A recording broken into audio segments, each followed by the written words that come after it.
Hi, I'm Jeet Bhanushali and I've been in SEO for almost 7 years now.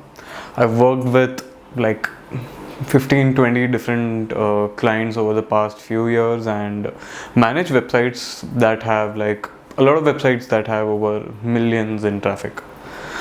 I started like most of you started. I was a writer and I had a passion for web content and stuff like that. But eventually I realized, okay, there are methods where you can identify what people are really looking for and what is the best way to help them. Over the years, I've learned a lot of different stuff when it comes to SEO, especially on page. And I'm here today to tell you how you can get started on your journey. You might want to start your own website, you might want to find a job, you maybe already have a job and you want to get better. If any of these sound like your goals, then you are at the right channel. So please subscribe before you proceed and we'll help you out.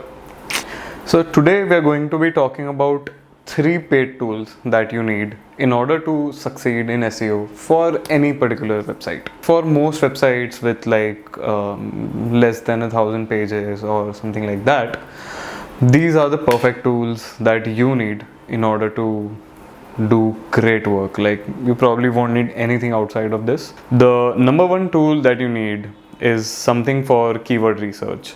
Now there are hundreds of keyword research tools in the market, and when you watch SEO videos for beginners, a lot of people suggest different tools for different free tools that you can use. However, there are two main tools that I like, and most of the SEO teams use. Number one is SEMrush and number two is Ahrefs. Now you can use either of these depending on your preference. I usually prefer Ahrefs, so that's the tool that you want. Now Ahrefs is amazing because it lets you do multiple things when you're just starting with the keyword research or content planning for your website. It not just lets you do keyword research but also helps you do competitor analysis, which is way better in Ahrefs as compared to SEMrush, which is why I prefer it more. Let's say we decided to start a new website which is about camera lenses. Now, using Ahrefs, not only can I research about my core keyword using the matching terms, related terms, and search suggestion section, where let's say if I come here, I get to see a lot of different keywords. Okay, one bonus tip here: if you're a new website, and let's say you ended up purchasing a new or like an expired domain that has a DR of 10, and you want to find out websites which you want to find out keywords for which websites which are in the similar range of your DR are ranking. In that case, there's a really amazing feature that Ahrefs has which you can use. I can just put websites up to 10 DR in the top 5 and then show results. Now, even though the total volume here is just 4.1k, but I end up with a whole lot of keywords that have websites with less than DR10 ranking in top 5. So this is amazing. I can go through this data. I can best camera lens for product photography. So now let's say I want to do competitor research as well. I'll just click on this.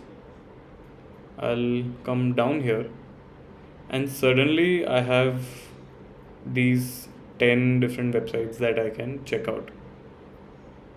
So I'll take this as my number one competitor and I'll come here. I'll go to Site Explorer.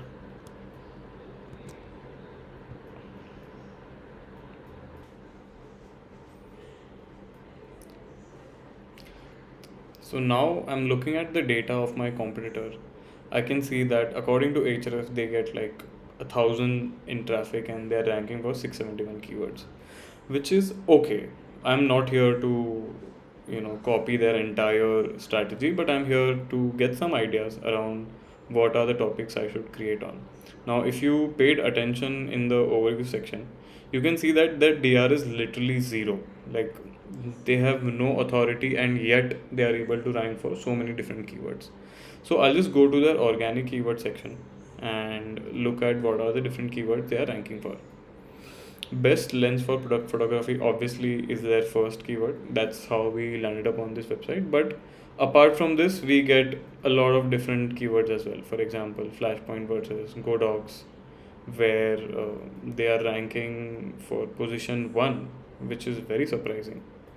However, the keyword volume is fairly low. Similarly, you will see a lot of similar keywords here: product photography, photographing glass bottles, etc. etc. Now, depending on what direction you want to take in terms of your overall strategy, you can definitely use the keywords from this particular website. Not just this, you can also look at all of these other websites. You can see skylum.com, Priscilia's, Adorama. I would probably ignore Reddit because it's like a very big website, and going through it might not be a good use of my time. Expert photography, S-Topper, T Preview. Probably I would ignore this one as well because again, very big website. And I would also look at photography talk. So yeah, that's how. These are just some of the things that you can do with Ahrefs, and we will move on to the next product. Number 2 on the list is one tool for analytics. Now here you can either use Google Analytics or Google Search Console. If you're just starting out, I would recommend you use Google Search Console because it's a really simple tool where you get to explore so many different things, and it's like a gold mine of sorts. If you have a website that's been around for a while, there are multiple things that you can do with it. If you want to learn SEO, then this is the tool that you need to master. There is nothing better if you want to learn about how your keywords are doing and how your pages are doing than this, especially if you are a beginner. So we'll look at one of my old websites, and I'll show you what all you can see here. So for example, it obviously shows you the traffic for the last few months. You can change this to 16 months and see how it has been trending in the past. You will see that here it was doing really well, but then it went down, and then it's been on like a downward trend. This was around July to last year. You can also look at the average CTR, the average position. I'll remove this. I can see what has been the average positions. I can see what is the average CTR here. CTR is nothing but your click-through rate, how many impressions you get versus how many clicks you get. But yeah, you can see what are the queries that you are ranking for. So let's say if I want to see which are the queries that receive the most number of impressions, that can be checked here. These are mostly hiking related queries. I can also see which are the pages that are doing really well in terms of impressions. So even that is available. Now if I want to check for a particular page, then it's very simple. Like, I'll just click here, it will automatically get added to the filter here, and boom, I have all my data right here. Clicks, impressions, you name it, you got it. You can also see which countries you've been getting most impressions from, your devices, etc. etc. But majorly these are the two that most websites will be looking at. You can also see how many pages are indexed. You can also check the site maps. There are a bunch of other settings and screens that you will eventually learn, but you get the point. Now, number 3 on the list is your preferred writing tool. The obvious question here is, why would you need a specific tool on this list? I can always use a Google Doc or like a Microsoft Word or something like that. However, and hear me out, I recently discovered this tool called Surfer SEO, and there's no going back. This tool lets me put the keyword of my choice into the writing editor, and then it recommends me all the different images that I need to include, all the different secondary keywords that I need to have in the tool, in my content, and a bunch of other stuff. Let's take a look. Now, Surfer is a tool which is really amazing, because if you see the website, you would see that they are trying to sell themselves as a tool to write new content using AI. But even when I'm not using AI to write my content, I love using this tool, because it's just, you get to see like how many images that you are supposed to use in this image. You can also create briefs very easily using this tool. You can check that how many times have you used your target keyword, and in general, just watching this score number grow here from 0 to 50 to 60 and finally 80 plus is really satisfying. So uh, I would definitely recommend this tool if you work in a team that has the budget for it.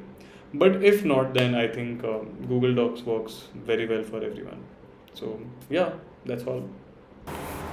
Bear in mind that all of these tools are paid tools, and you can obviously find a lot of different videos on YouTube which talk about free tools and stuff. But if you really want to get a job in SEO, if you really want to work for a company that spends and has a good budget on SEO, I would really recommend learning these paid tools, because free tools, I like, in the 7 years that I have worked in SEO, I've never used any of the free tools that all of those videos suggest, because we always had the budget to have some tools which makes a huge difference in terms of your work. So take some time, learn these tools, and get a job of your dream and go kill it. Life is enjoy.